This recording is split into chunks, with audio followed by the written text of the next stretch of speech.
से आ गए entry gate, इधर से चला गया हम।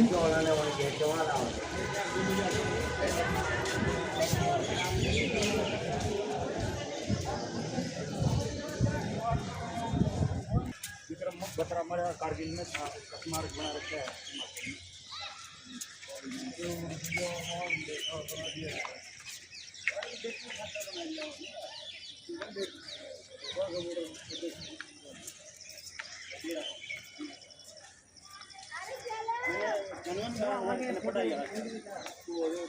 ज़्यादा ही ज्ञान है।